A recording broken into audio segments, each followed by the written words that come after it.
Student हम discuss कर रहे हैं सिंपल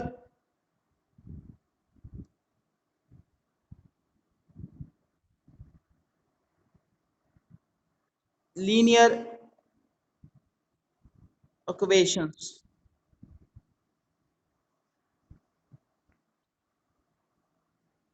ठीक है, इक्वेशंस क्या होती हैं?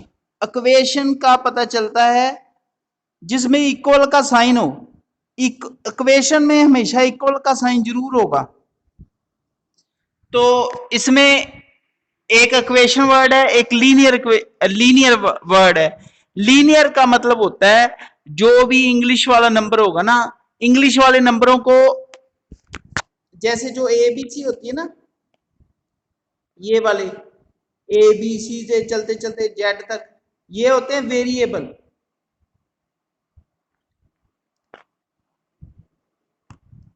ठीक है, और जो काउंटिंग वाले नंबर होते हैं 1 2 3 चलते चलते ये तो खत्म ही नहीं होते, ये होते हैं कांस्टेंट।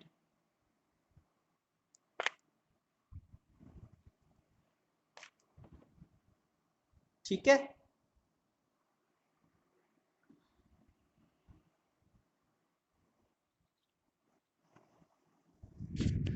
आपको पता होना चाहिए जो इंग्लिश वाले नंबर होते हैं ना, जो अल्फाबेट्स होते हैं उनको बोलते हैं वेरिएबल, और जो काउंटिंग वाले नंबर होते हैं वो होते हैं कांस्टेंट।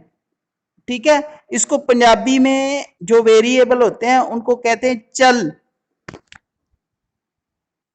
ये वाले होते हैं चल।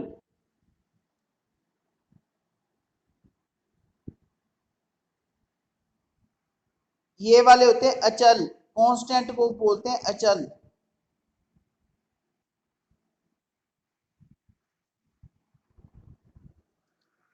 ठीक है, जो इंग्लिश वाले नंबर होते हैं, इंग्लिश वाले अल्फाबेट्स होते हैं उनको बोलते हैं वेरिएबल यानी चल, वो चलते ही रहते हैं। ये आपको धीरे धीरे पता चलेगा आगे हम जब क्वेश्चन करेंगे।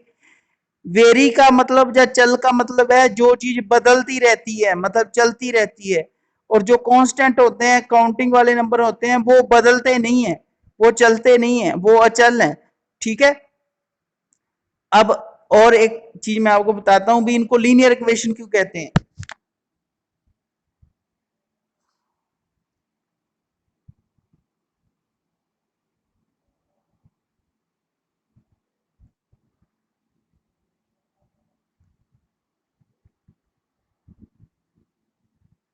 लीनियर इक्वेशन का मतलब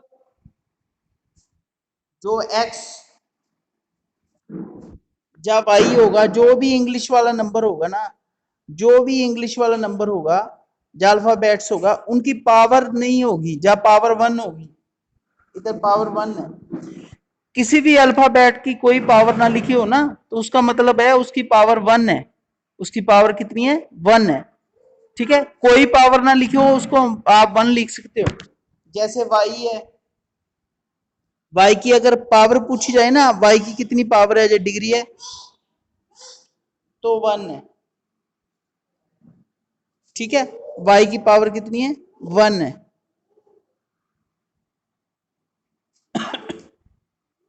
और मैंने आपको बताया जो इक्वेशन होती है ना, उसमें इक्वल का साइन जरूर होता है। इक्वेशन बिना इक्वल के साइन के हो नहीं सकती। जैसे x -2 इक्वल टू 0 इक्वेशन है।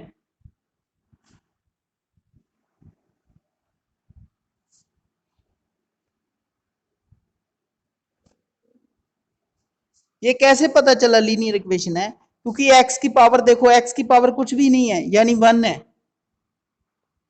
और ये इक्वेशन है, ये कैसे पता चला? क्योंकि इसमें इक्वल का साइन है। ये देखो इक्वल का साइन। ठीक है, तो अगर अल्फाबेट की पावर वन हो और इक्वल का साइन हो बीच में, तो उसको बोलते हैं लीनियर इक्वेशन। ठीक है, पहले बताओ, ये बेसिक बातें पता चल गई सभी को?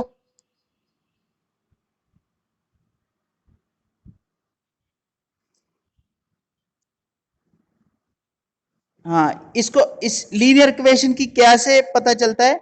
जो इंग्लिश वाले अल्फाबेट्स हो ना, यानी वेरिएबल हो, उनकी पावर 1 होनी चाहिए और बीच में इक्वल का साइन भी जरूर होना चाहिए, ठीक है, कहीं ना कहीं पर बीच में इक्वल का साइन होना चाहिए, ठीक है। तो ये थोड़ा सा बताने वाला था। अब हम इस एक्सरसाइज का सेकंड क्वेश्चन डिस्कस करते हैं, ठीक है। और एक बात और है एक जो होता है ना सॉल्यूशन,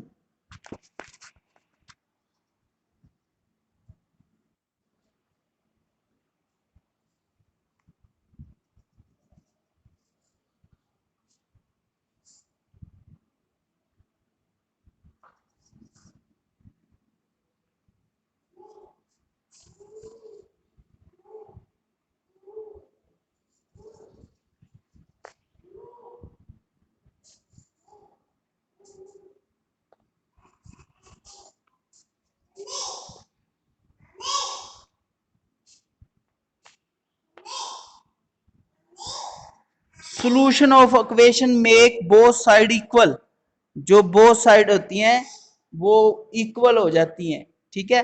जब जो किसी भी इक्वेशन का सॉल्यूशन होता है वो दोनों साइडों को इक्वल कर देता है।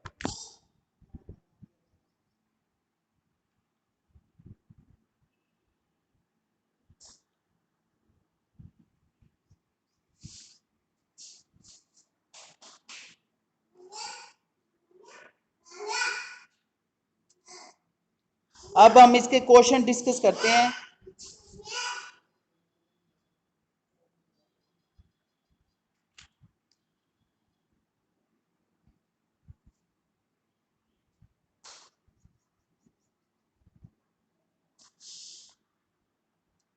जैसे ये वाला इक्वेशन है,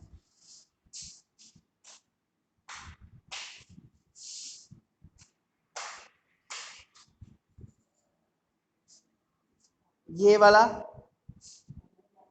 ठीक है, x प्लस 4 इक्वल टू 11, ठीक है।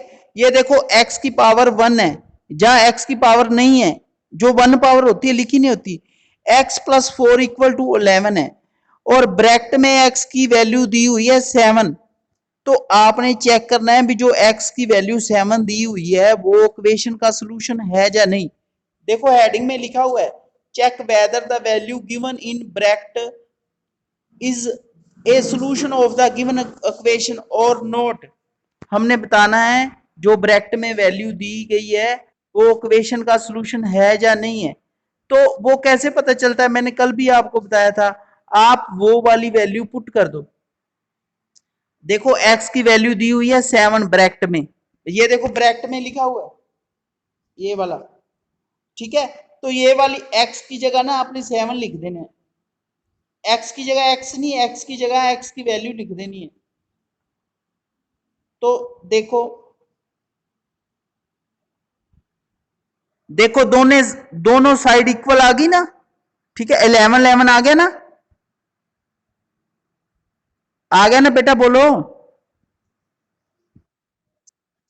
तो मैंने आपको अभी यही बताया था, जो इक्वेशन का सॉल्यूशन होता है ना तो वो दोनों साइड को इक्वल कर देता है, मेक बोथ साइड इक्वल, ठीक है। तो इसने दोनों साइडों को इक्वल कर दिया, जब हमने x की जगह 7 लिखा ना तो दोनों साइड इक्वल आ गई, तो ये सॉल्यूशन है, इसका आंसर आएगा यस।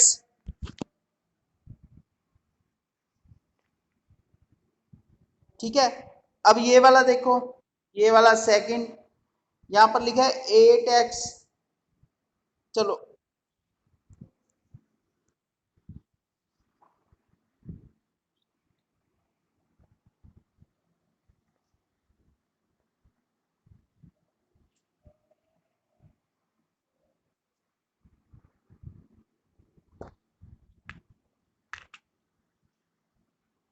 अब देखो यहां पर लिखा है 8x प्लस 4 इक्वल टू,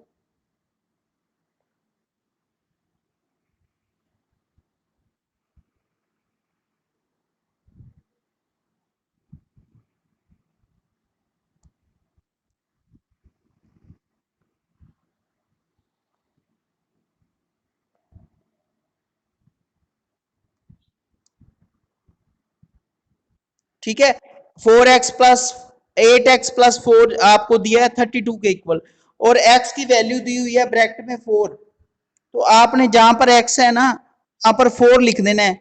मैंने कल आपको बताया था जहां पर अल्फाबेट्स हो और काउंटिंग वाला नंबर हो उनके बीच में कोई साइन ना हो, वो तो मल्टीप्लाई हो रहते हैं। जैसे 8 और x के बीच में कोई साइन नहीं है तो ये दोनों आपस में क्या हो रहे हैं, मल्टीप्लाई। तो 8 इंटू x की जगह हम x की वैल्यू पुट कर देंगे 4,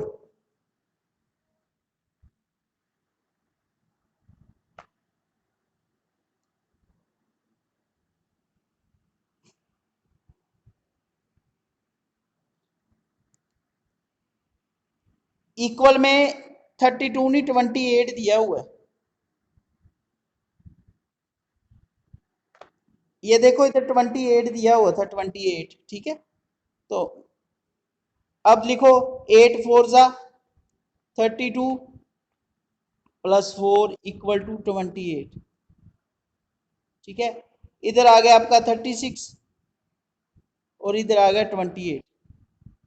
तो ये दोनों साइड इक्वल नहीं आई, एक तरफ 36 है एक तरफ 28 है, सेम नंबर नहीं आया, तो इसका आंसर आएगा नो।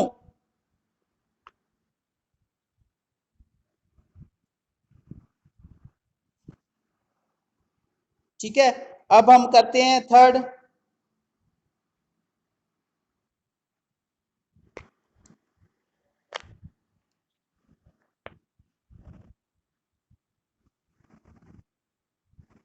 ये वाला third, 3m minus 3 equal to 0। m की वैल्यू दी है 1, तो 3 और 1 m की जगह हमने लिख दिया 1। 3 और m आपस में मल्टीप्लाई हो रहे हैं तो 1 भी 3 की जगह, 1 भी m की जगह मल्टीप्लाई होगा, ठीक है। m की जगह हमने 1 लिख दिया, 3 और m आपस में मल्टीप्लाई हो रहे हैं तो 1 भी 3 के साथ मल्टीप्लाई होगा। 3 माइनस 3 इक्वल टू 0, और ये भी 0 आ जाएगा और इक्वल में भी 0 है, तो इसका आंसर आएगा यस। ठीक है, तो